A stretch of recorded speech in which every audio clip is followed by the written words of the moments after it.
नमस्कार दोस्तों, मेरा नाम है रितेश और मैं स्वागत करता हूं आपका मेरे चैनल हिस्टोरिकल ज्ञान में।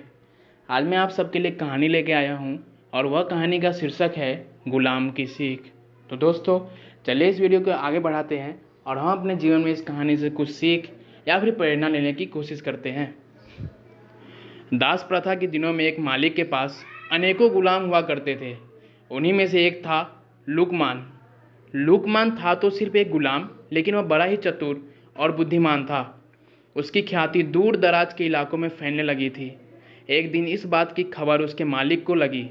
मालिक ने लुकमान को बुलाया और कहा, सुनते हैं कि तुम बहुत बुद्धिमान हो। मैं तुम्हारी बुद्धिमानी की परीक्षा लेना चाहता हूँ। अगर तुम इम्तिहान में पास हो गए तो तुम्हें गुलामी से छुट्टी दे दी जाएगी। अच्छा, जाओ, एक मरे हुए बकरे को काटो और उसका जो हिस्सा बढ़िया हो उसे ले आओ। लुकमान ने आदेश का पालन किया और वह मरे हुए बकरे की जीभ लाकर मालिक के सामने रख दी। कारण पूछने पर कि जीभ ही क्यों लाया, लुकमान ने कहा, अगर शरीर में जीभ अच्छी हो तो सब कुछ अच्छा अच्छा ही लगता है।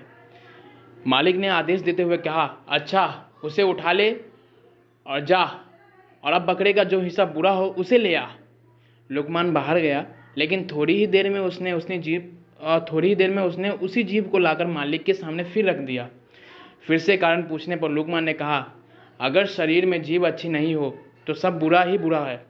उसने आगे कहते हुए कहा, मालिक, वाणी तो सबके पास जन्मजात होती है, परंतु बोलना किसी किसी को ही आता है।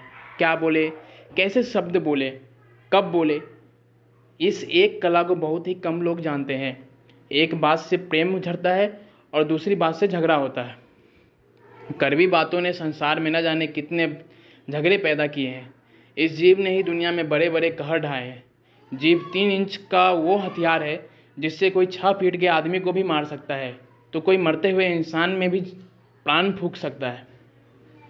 संसार के सभी प्राणियों में वाणी का वरदान मात्र मानव को ही मिला है। उसके सदुपयोग से स्वर्ग पृथ्वी पर उतर सकता है और दुरुपयोग से स्वर्ग भी नरक में परिणत हो सकता है। भारत के विनाशकारी महाभारत का युद्ध वाणी के गलत प्रयोग का ही परिणाम था। मालिक लुकमान की बुद्धिमानी और चतुराई भरी वाली बातें सुनकर बहुत खुश हुए। आज उनके गुलाम ने उन्हें एक बहुत बड़ी सीख दी और उन्हें उसे आज़ाद कर दिया।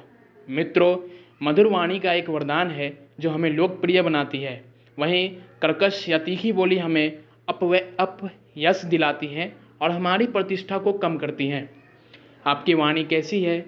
यदि वो तीखी है या सामान्य भी है तो उसे मीठा बनाने का प्रयास करिए। आपकी वाणी आपके व्यक्तित्व का प्रतिबिंब है, उसे अच्छा होना चाहिए। तो दोस्तों, आशा करता हूँ आपको यह कहानी पसंद आई होगी। अगर यह कहानी आपको पसंद आई है तो मेरे इस चैनल को सब्सक्राइब कर देना और मेरे इस वीडियो को लाइक कर देना, ताकि जो नेक्स्ट में स्टोरी डालूँ आपको तुरंत नोटिफिकेशन से मिले, आपको कहीं ढूंढना ना पड़े।